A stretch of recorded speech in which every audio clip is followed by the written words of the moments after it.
Muito boa tarde, estamos chegando com o nosso boletim legislativo e, claro, eu te convido para acompanhar a partir de agora notícias sobre a cidade e o trabalho realizado pelo Legislativo.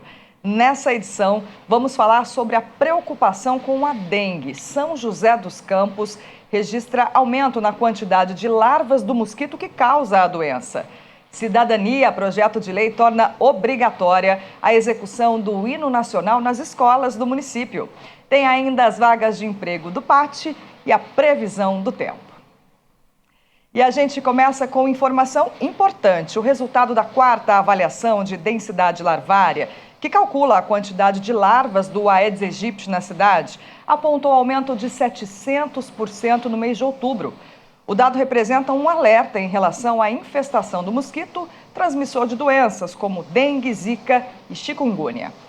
A proliferação do Aedes aegypti, o mosquito da dengue, voltou a preocupar a saúde de São José dos Campos.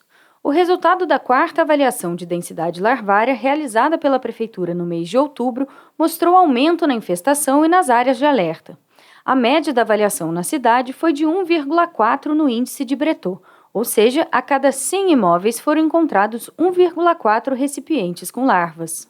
O índice de Bretot é o resultado obtido aí através da avaliação de densidade larvária. Nós tivemos resultado aí de 1,4. O que ele significa? Ele significa que a cada 1.000 imóveis visitados eu encontrei 14 recipientes com larvas de Aedes aegypti.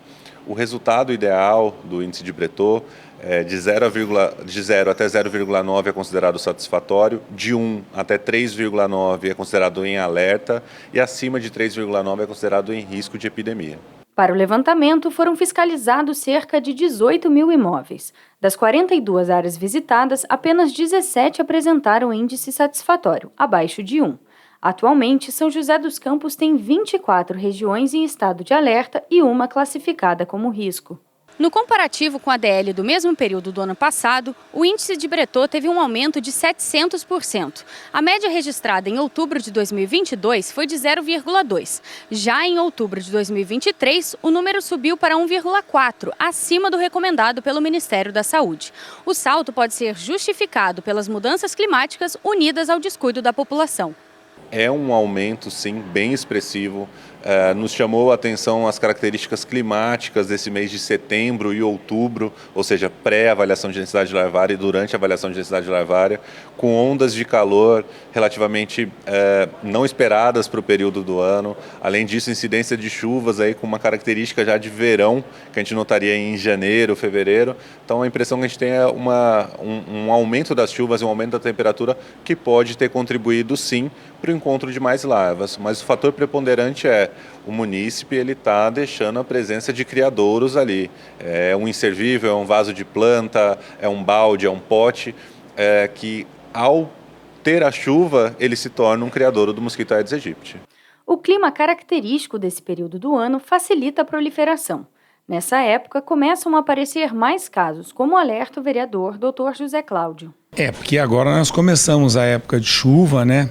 Uma chuva forte, e vai começar a aumentar o número de dengue de novo. Águas empoçadas, piscinas aí sem limpeza, aquela planta no pneu. Então esse acúmulo de água, esse ambiente úmido, esse aumento da chuva aí traz novamente o problema da dengue. Nós temos notado isso nos prontos atendimentos que nós trabalhamos, né? Esse aumento dos casos de dengue aqui na nossa cidade. Entre as ações de prevenção à dengue realizadas pela Prefeitura está a atuação dos agentes de combate a endemias, que vão a campo conscientizar e fiscalizar. Nós fazemos uma visita de casa em casa, né, abordando os moradores, falamos sobre a condição do bairro, que está com foi encontrado bastante larvas nas últimas atividades. Daí orientamos eles a estar eliminando possíveis focos, né, chamamos o caminhão do CCZ quando necessário, para retirar algum tipo de criadouro do local e passamos sempre a orientação. A receptividade da população é fundamental para a eficácia do trabalho de combate. Para garantir a segurança dos munícipes, os agentes sempre estão devidamente uniformizados e identificados com crachás. O vereador Zé Luiz reforça a recomendação para que os moradores abram as portas às equipes. Principalmente nós temos que abrir nossas casas para os agentes, porque eles são agentes especializados, eles conseguem identificar esses criadouros, eles conseguem dar inclusive sugestões de como acabar com esses criadouros e também de notificar a comunidade quando você tem algum problema a mais. Além dos esforços do poder público, Lucimara ressalta a necessidade da parceria com a população para manter cuidados em relação à proliferação. A gente passa todos os dias apenas para estar lembrando, né, do cuidado. A gente sempre conta com a colaboração de todos para a eliminação dos criadouros. Pois é, todo cuidado é pouco para evitar um aumento no número de casos e as medidas de prevenção precisam fazer parte do dia a dia da população. No caso da dengue, a Anvisa, que é a Agência Nacional de Vigilância Sanitária, aprovou esse ano a comercialização da vacina, que já está disponível na rede particular de saúde. Após 10 anos de estudo, a Anvisa autorizou a aplicação e comercialização da Qdenga, vacina contra a dengue que já está disponível na rede particular de saúde. O primeiro imunizante contra a dengue aprovado no Brasil é destinado para pessoas de 4 a 60 anos e deve ser utilizado principalmente por quem já teve a doença, para evitar a dengue hemorrágica. De 4 a 60 anos foi a faixa etária em que essa vacina foi licenciada. Tendo isso em mente, qualquer pessoa pode procurar o serviço privado para se vacinar, lembrando que, por se tratar de uma vacina de vírus vivo atenuado, ou seja, a gente tem ali um vírus vivo enfraquecido, ela tem algumas restrições para sua aplicação, que são gestantes, lactantes, mulheres que estão amamentando pelo menos até os 6 meses ou até pararem a amamentação, e principalmente pessoas que têm algum comprometimento do sistema imunológico. De acordo com o Ministério da Saúde, só esse ano o Brasil já registrou mais de 1.500.000 casos prováveis de dengue no país. Com a disponibilização da vacina, essa realidade pode mudar. O número de notificação e de mortes podem ser reduzidas no país. Ao longo dos ensaios clínicos, a vacina contra a dengue demonstrou ter uma eficácia geral de 80%. A imunização reduziu em 90% as hospitalizações por dengue. O imunizante ainda não está disponível na rede pública de saúde, porém é possível que ela seja disponibilizada pelo SUS ainda em 2024. A ideia é que ela proteja 80% das pessoas de risco de morrer, né? E de risco de casos graves e óbitos. Então a ideia, o impacto maior dela é proteger contra essa gravidade, né? Não, ela protege da pessoa ter a doença, porque ela é uma vacina que vai contemplar os 4 sorotipos da dengue, mas a eficácia melhor dela, maior, é com relação à gravidade. E por falar em vacina, a chefe da Vigilância Epidemiológica da cidade faz um apelo e convida a população a comparecer nos postos de saúde para manter a caderneta de vacinação em dia. Segundo a Secretaria de Saúde, a adesão às campanhas de vacinação continua abaixo do ideal. Gostaria de fazer um apelo, né, para as pessoas, se tiver dúvida, vai na unidade básica de saúde, pede para olhar a carteira, atualiza a sua carteira vacinal, isso qualquer pessoa, não precisa ser a criança, né, não precisa se preocupar só com a criança, se preocupe com você também. E você se lembra da médica que falou com a gente no começo da reportagem? Então, ela acabou de tomar a 2ª dose da vacina contra a dengue e reforça a segurança e importância do imunizante. A partir de 30 dias depois que a gente tomou a vacina, a gente já tem uma eficácia de 81% para a proteção da doença. É muito importante a gente lembrar isso, especialmente porque estamos às vésperas aí de um período de verão, quando a gente sabe que esses quadros que já são persistentes no Brasil durante o ano todo, podem eclodir em surtos epidêmicos. Então é muito importante que as pessoas entendam que após 30 dias a gente já faz um pico de proteção, já tem uma proteção consideravelmente boa contra a doença. A partir dali, depois de 3 meses, a gente toma a 2ª dose. Então a gente chama isso de booster. O nosso sistema imune, ele faz um plus. Ele fala, opa, agora eu vou ter uma imunidade consistente e, sobretudo, persistente ao longo dos anos. Bom, a gente continua falando sobre saúde. Toda terça-feira aqui no Boletim tem dicas para você ter uma vida mais saudável e te ajudar a prevenir doenças. Vamos dar uma olhadinha na recomendação de hoje no quadro Pílulas de Saúde.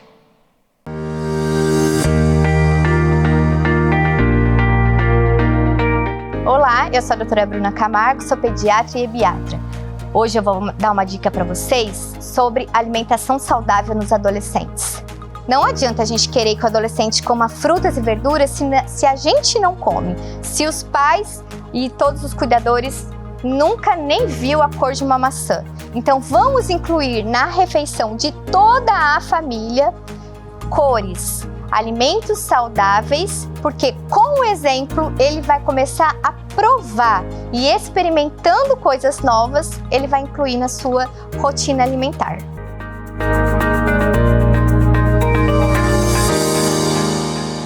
Bom, aqui no Boletim a gente sempre mostra o trabalho realizado pelo Legislativo da cidade.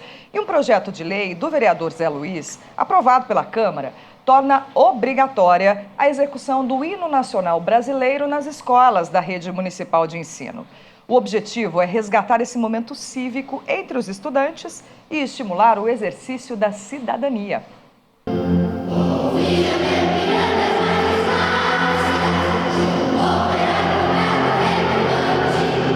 Nesse colégio de São José dos Campos, os alunos já estão acostumados. Toda semana se juntam na quadra para cantar o hino nacional e fazer o hasteamento das bandeiras do Brasil, do estado de São Paulo e da cidade. A Maria Clara gosta de manter esse costume com os colegas. Sim, eu sinto muita emoção, sabe? Porque faz tempo que a gente canta o hino, né? Assim, meus amigos, às vezes, eles ficam rindo, mas eu acho muito sério a gente manter a postura, por causa que faz muito tempo que a gente canta esse hino. A prática de cantar o hino nas escolas foi se enfraquecendo ao longo do tempo, mas um projeto de lei aprovado, de autoria do vereador Zé Luiz, pretende fortalecer essa cultura. Primeiro que é um dos símbolos mais importantes que nós temos no país, um símbolo que resgata a cidadania, resgata o patriotismo e assim por diante. E também porque muitas pessoas me procuraram ao longo desse mandato dizendo a alegria que eles tinham de cantar o hino nacional nas escolas e que muitos jovens hoje talvez tenham dificuldade de entender o hino nacional, de cantar o hino nacional. Então, em cima disso, foi feita essa proposta de lei e a ideia agora é que cada escola possa não só cantar o hino, mas discutir a importância do hino nacional na vida ali da escola, da comunidade e da família desses estudantes. Criado no governo de Getúlio Vargas em 1936, o costume de executar o hino nacional nas escolas tinha como objetivo maior fazer com que os estudantes aprendessem a cantar o hino, além, é claro, de servir como demonstração de amor à pátria.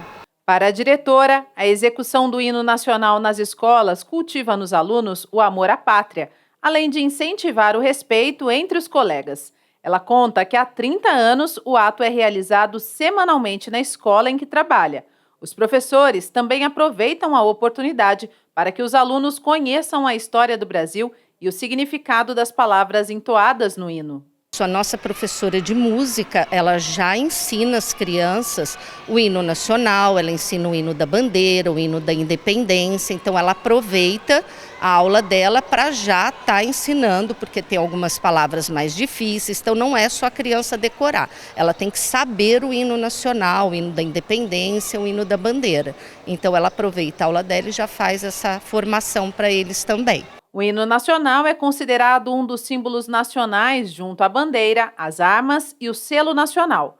O projeto de lei do vereador Zé Luiz pretende resgatar esse momento cívico, fazer com que os alunos da rede pública municipal conheçam e valorizem o hino nacional e a história do nosso país. A partir de se cantar o hino, ele vai redescobrindo o coletivo, ele vai se redescobrindo a importância de trabalhar também com a sua família, com a sua comunidade, enfim, é o que nós chamamos lá na frente de cidadania plena. O hino nacional nada mais é do que a gente honrar o país que a gente mora. Então, o Brasil, a gente tem que ter orgulho da nossa bandeira e ter orgulho do nosso hino nacional e ter a obrigação de saber cantar. E se você está em busca de uma oportunidade no mercado de trabalho, chegou a hora de conferir as vagas de emprego na agenda de serviço.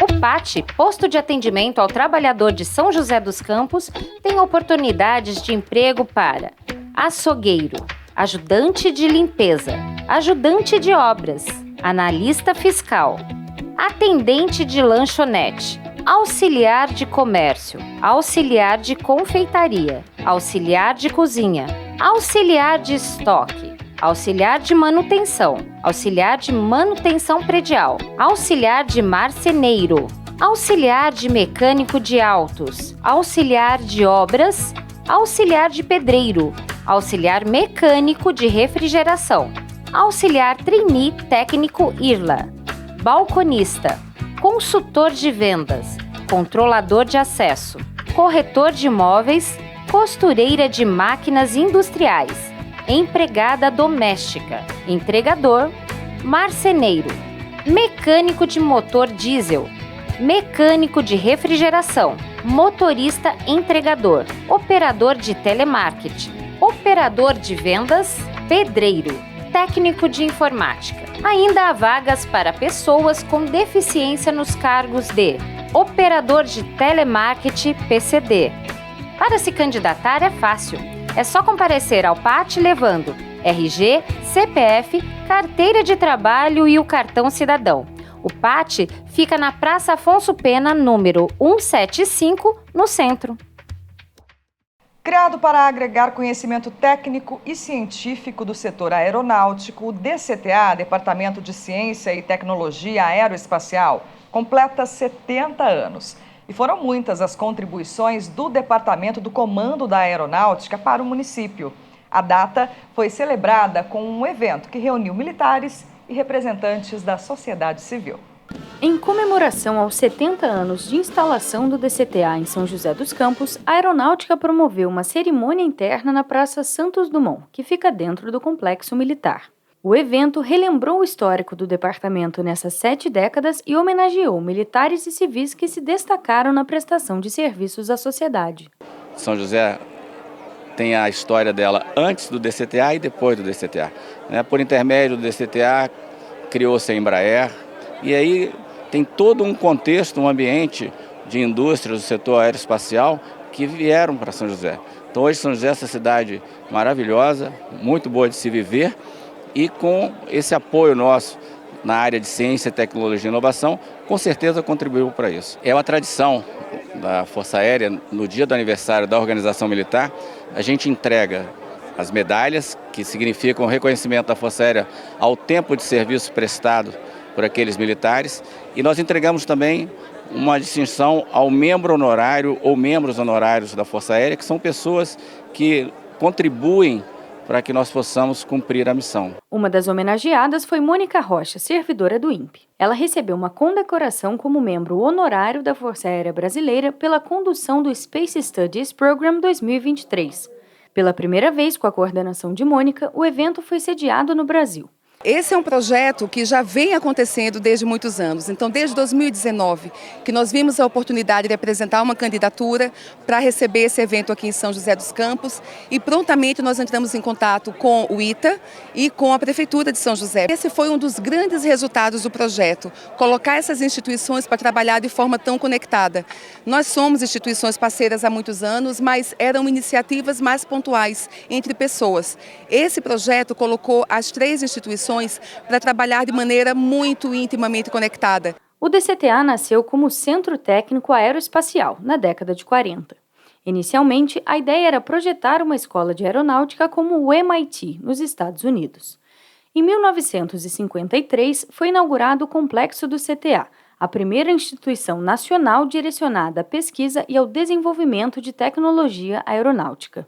O Departamento de Ciência e Tecnologia Aeroespacial é um órgão da Força Aérea Brasileira. No complexo, são realizadas pesquisas para o desenvolvimento tecnológico, aspecto que impacta positivamente não só São José e região, como o Brasil e o mundo. Nesses 70 anos, o DCTA contribuiu para o impulsionamento do município em direção ao crescimento. A primeiro-sargento Cristina Teixeira completou 20 anos na Força Aérea Brasileira e recebeu uma medalha militar por tempo de serviço. Eu estou aqui no DCTA há 10 anos, então metade do meu tempo de serviço eu estou cumprindo aqui. E é um orgulho pertencer e receber essa homenagem hoje, quando o DCTA completa 70 anos. A condecoração junto à celebração dos 70 anos do DCTA é uma honra para os homenageados e também um incentivo para que o órgão continue a prestação de serviços à cidade e ao Brasil.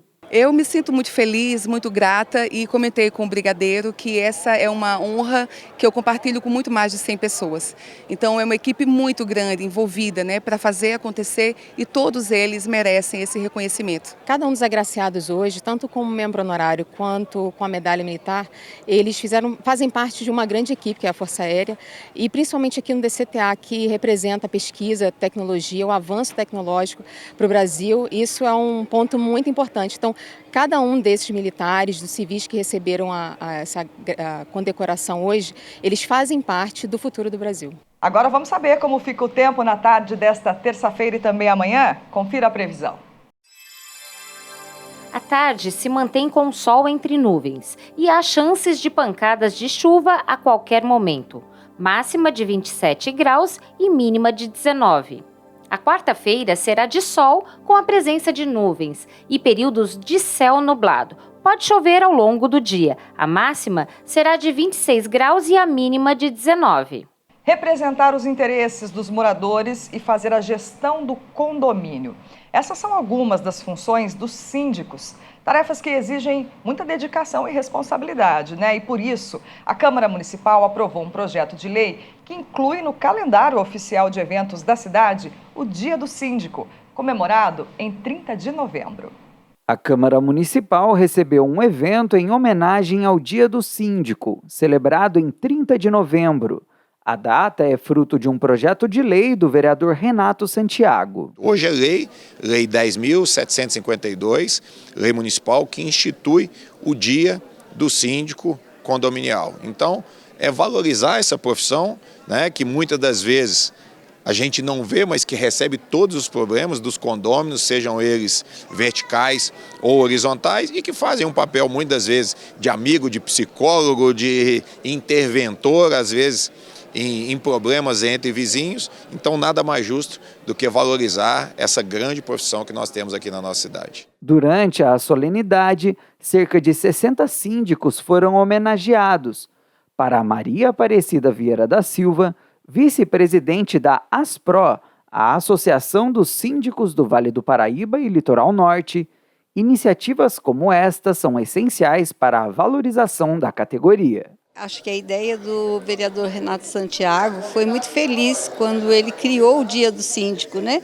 Porque realmente no dia a dia o síndico ele não é valorizado, ele não é visto como uma pessoa que serve o seu condomínio, o seu condômino, aquela pessoa e que tem um papel tão importante no dia a dia do condomínio, não só na hora de fazer a prestação de contas, apagar as contas, contratar, fazer o contrato, mas nas relações pessoais. Além das homenagens, um dos objetivos do evento é promover o network entre os síndicos e associações, uma oportunidade para trocar experiências, informações sobre fornecedores e soluções. É bom porque dá visibilidade e a gente acaba sempre aprendendo um pouco mais, ou com colegas, ou com prestador de serviço, ou até mesmo com pessoas que formam esses síndicos da área. O mercado ele não tem uma iniciativa ainda bem estruturada, tem iniciado através desses grupos mesmo de síndicos, grupos de WhatsApp, associações, isso tem ajudado muito o mercado.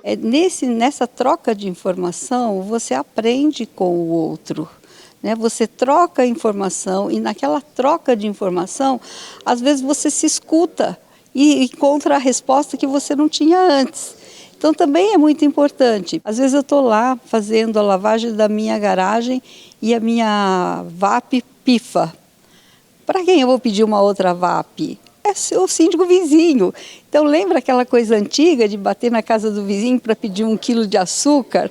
Eu vou lá emprestar uma VAP e isso acontece muito. Para o vereador Renato Santiago, as políticas públicas que valorizam o trabalho dos síndicos são importantes não somente para os profissionais, mas para toda a população. Quando você regulamenta uma profissão, seja ela por um conselho ou por um projeto de lei que valoriza essa profissão, ela se torna, muito mais conhecida, mas também ela assume umas novas responsabilidades. Cumprimento das leis municipais, elas passam a interagir com a prefeitura, com o poder público também, com a Câmara de Vereadores. Então, acontece uma sinergia positiva em benefício da nossa cidade. Então, nós, a partir da construção desse trabalho, nós temos tido resultados extremamente positivos. E termina aqui o Boletim Legislativo. Não se esqueça que você também pode acompanhar a programação da TV Câmara no nosso canal do YouTube. Obrigada pela companhia e até a próxima.